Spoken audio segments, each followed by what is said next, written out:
Bienvenue dans un nouvel épisode fascinant des podcasts du mystère. Aujourd'hui, nous nous plongeons dans l'un des incidents les plus célèbres et les mieux documentés de l'histoire de l'ufologie moderne, les observations d'OVNI par l'USS Nimitz en 2004.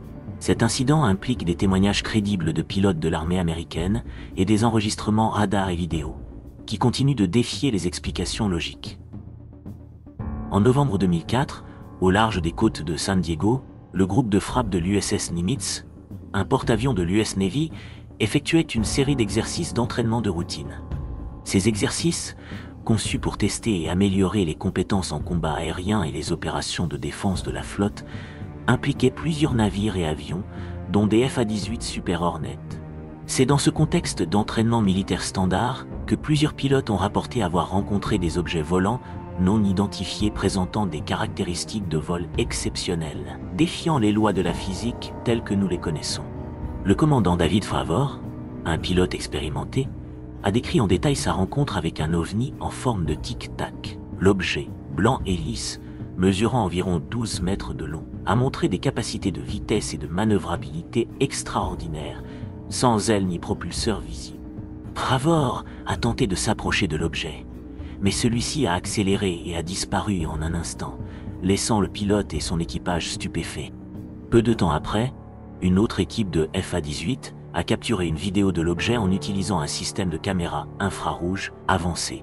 Cette vidéo, plus tard rendue publique par le Pentagone, montre un objet se déplaçant de manière erratique avant d'accélérer hors du champ de vision à une vitesse incroyable. Voici le témoignage du commandant David Fravor.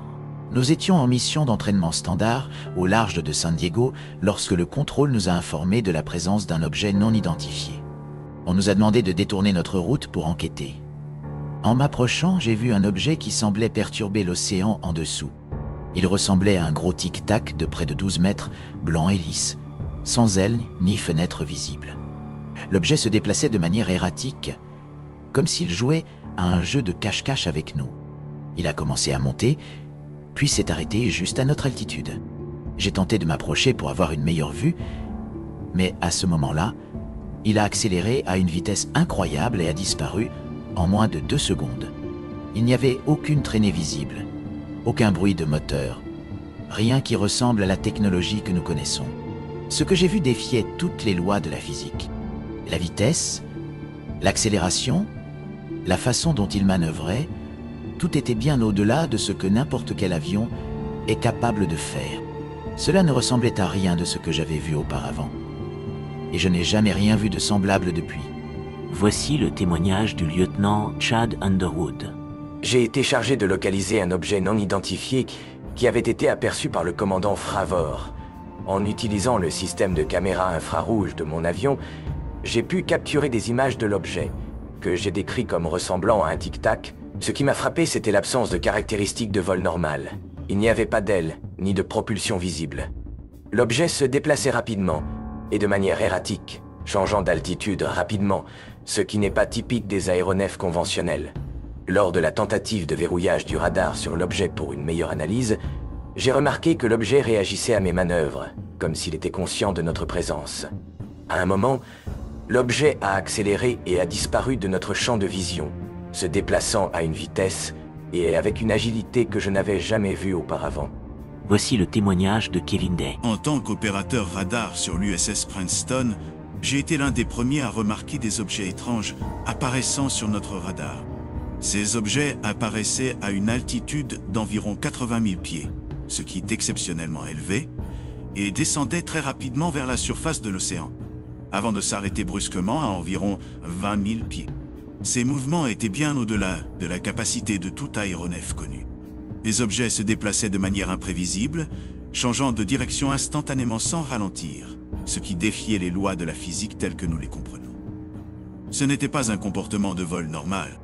J'étais convaincu que ce que nous observions n'était pas un dysfonctionnement de l'équipement. Ces objets étaient réels.